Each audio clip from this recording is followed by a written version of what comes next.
شروع اللہ کا نام لے کر جو بڑا مہربان نہایت رحم والا ہے۔ الف لام را، یہ کتاب روشن کی آیتیں ہیں۔ ہم نے اس قرآن کو عربی میں نازل کیا ہے تاکہ تم لوگ سمجھ سکو۔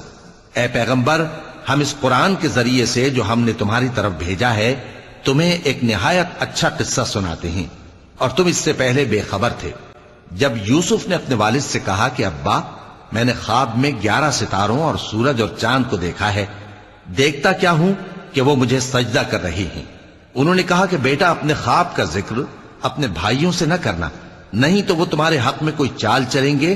کچھ شک نہیں کہ شیطان انسان کا کھلا دشمن ہے، اور اسی طرح اللہ تمہیں برگزیدہ و ممتاز کرے گا اور خواب کی باتوں کی تعبیر کا علم سکھائے گا، اور جس طرح اس نے اپنی نعمت پہلے تمہارے دادا پر دادا ابراہیم اور اسحاق پر پوری کی تھی، اسی طرح تم پر اور اولاد یعقوب پر پوری کرے گا۔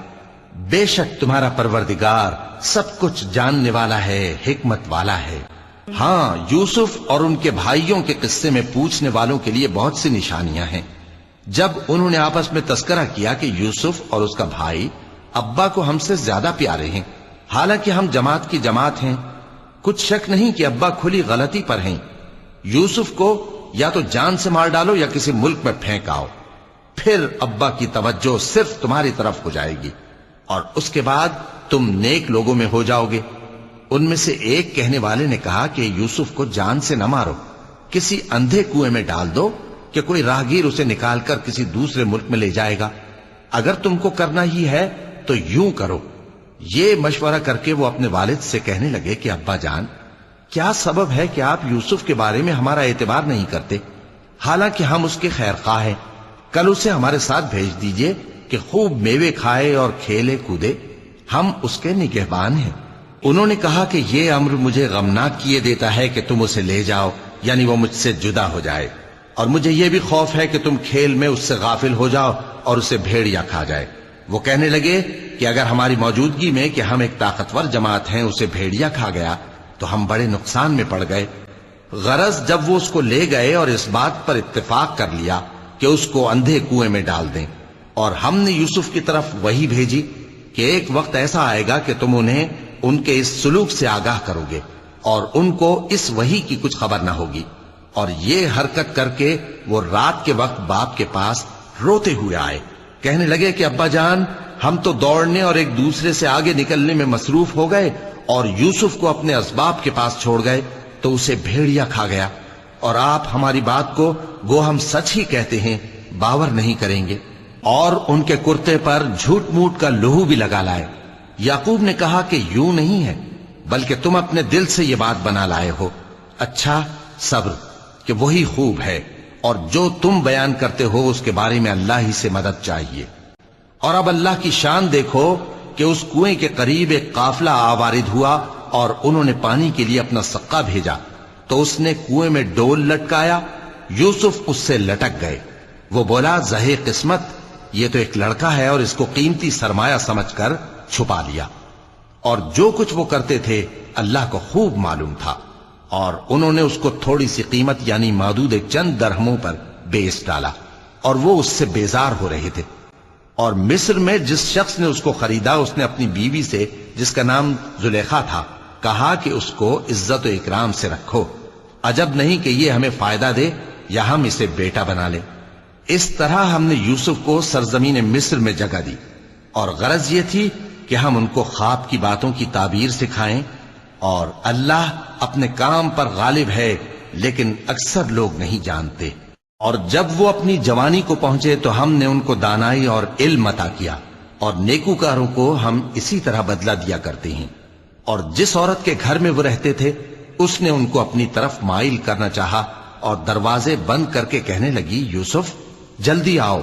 انہوں نے کہا کہ اللہ پناہ میں رکھے، وہ یعنی تمہارے میاں تو میرے آقا ہیں، انہوں نے مجھے اچھی طرح سے رکھا ہے، میں ایسا ظلم نہیں کر سکتا، بے شک ظالم لوگ فلاح نہیں پائیں گے۔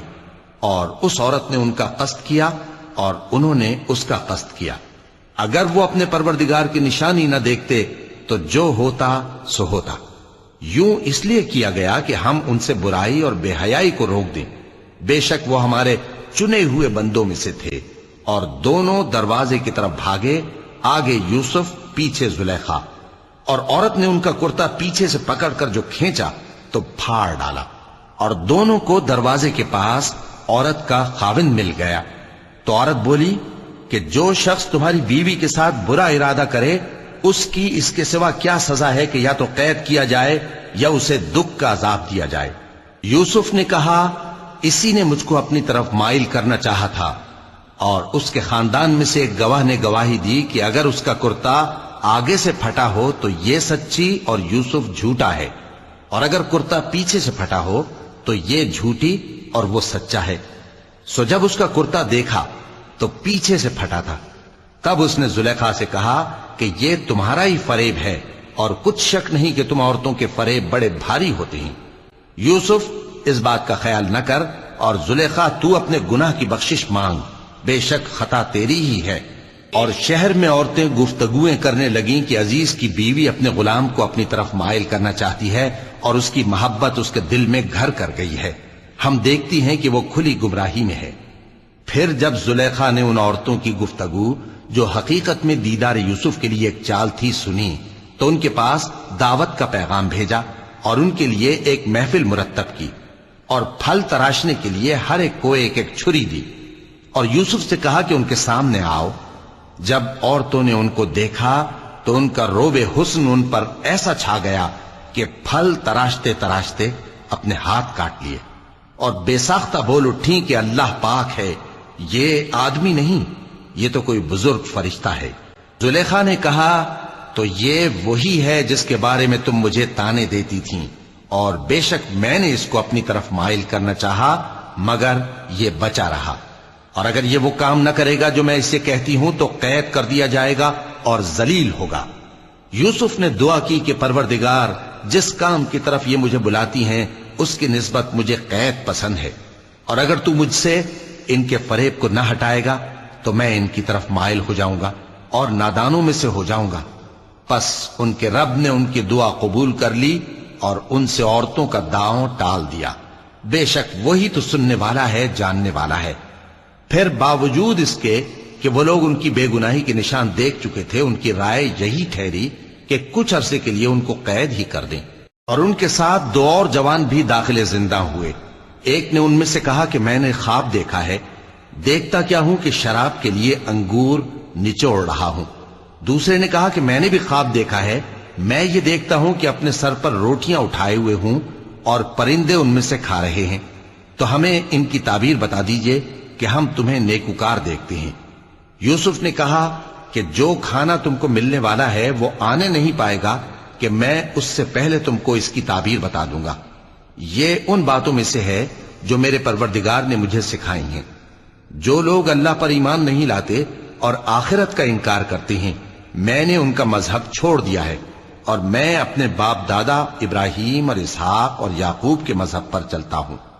ہمیں شایع نہیں ہے کہ کسی چیز کو اللہ کے ساتھ شریک بنائیں، یہ اللہ کا فضل ہے ہم پر بھی اور لوگوں پر بھی، لیکن اکثر لوگ شکر نہیں کرتے۔ اے میرے قید خانے کے رفیقو، بھلا کئی جدا جدا آقا اچھے یا اللہ جو اکیلا ہے سب پر غالب ہے؟ جن چیزوں کی تم اللہ کے سوا پرستش کرتے ہو وہ صرف نام ہی نام ہیں جو تم نے اور تمہارے باپ دادا نے رکھ لیے ہیں، اللہ نے ان کی کوئی سند نازل نہیں کی۔ سن رکھو کہ اللہ کے سوا کسی کی حکومت نہیں ہے، اس نے ارشاد فرمایا ہے کہ اس کے سوا کسی کی عبادت نہ کرو، یہی سیدھا دین ہے، لیکن اکثر لوگ نہیں جانتے۔ اے میرے قید خانے کے رفیقو، تم میں سے ایک جو پہلا خواب بیان کرنے والا ہے وہ تو اپنے آقا کو شراب پلایا کرے گا، اور جو دوسرا ہے وہ سولی دیا جائے گا، اور پرندے اس کا سر نوچ کھائیں گے۔ جو بات تم مجھ سے پوچھتے تھے وہ فیصل ہو چکی ہے، اور ان دونوں میں سے جس کی نسبت یوسف نے خیال کیا کہ وہ رہائی پا جائے گا، اس سے کہا کہ اپنے آقا سے میرا ذکر بھی کر دینا۔ پھر شیطان نے اسے ان کا اپنے آقا سے ذکر کرنا بھلا دیا، اور یوسف کئی برس قید خانے ہی میں رہے۔ اور بادشاہ نے کہا کہ میں نے خواب دیکھا ہے، دیکھتا کیا ہوں کہ 7 موٹی گائیں ہیں جن کو 7 دبلی گائیں کھا رہی ہیں، اور 7 خوشے سبز ہیں اور 7 خشک۔ اے درباریو، اگر تم خوابوں کی تعبیر دے سکتے ہو تو مجھے میرے خواب کی تعبیر بتاؤ۔ انہوں نے کہا یہ خواب تو پریشان خیالی سے ہیں اور ہمیں ایسے خوابوں کی تعبیر نہیں آتی۔ اور وہ شخص جو دونوں قیدیوں میں سے رہائی پا گیا تھا اور جسے مدت کے بعد وہ بات یاد آ گئی، بول اٹھا کہ میں آپ کو اس کی تعبیر لا بتاتا ہوں، مجھے قید خانے جانے کی اجازت دیجیے۔ غرض وہ یوسف کے پاس آیا اور کہنے لگا، یوسف، اے بڑے سچے یوسف، ہمیں اس خواب کی تعبیر بتائیے کہ 7 موٹی گایوں کو 7 دبلی گائیں کھا رہی ہیں اور 7 خوشے سبز ہیں اور 7 سوکھے، تاکہ میں لوگوں کے پاس واپس جا کر تعبیر بتاؤں۔ عجب نہیں کہ وہ تمہاری قدر جانے۔ انہوں نے کہا کہ تم لوگ 7 سال متواتر کھیتی کرتے رہو گے، تو جو غلہ کاٹو تو تھوڑے سے غلے کے سوا جو کھانے میں آئے باقی کو خوشوں میں ہی رہنے دینا۔ پھر اس کے بعد خشک سالی کے 7 سخت سال آئیں گے کہ جو غلہ تم نے جمع کر رکھا ہوگا وہ سب کو کھا جائیں گے، صرف وہی تھوڑا سا رہ جائے گا جو تم احتیاط سے رکھ چھوڑو گے۔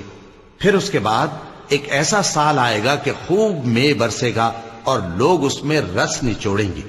اور یہ تعبیر سن کر بادشاہ نے حکم دیا کہ یوسف کو میرے پاس لے آؤ۔ سو جب قاصد ان کے پاس گیا تو انہوں نے کہا کہ اپنے آقا کے پاس واپس جاؤ اور اس سے پوچھو کہ ان عورتوں کا کیا حال ہے جنہوں نے اپنے ہاتھ کاٹ لیے تھے۔ بے شک میرا پروردگار ان کے فریب سے خوب واقف ہے۔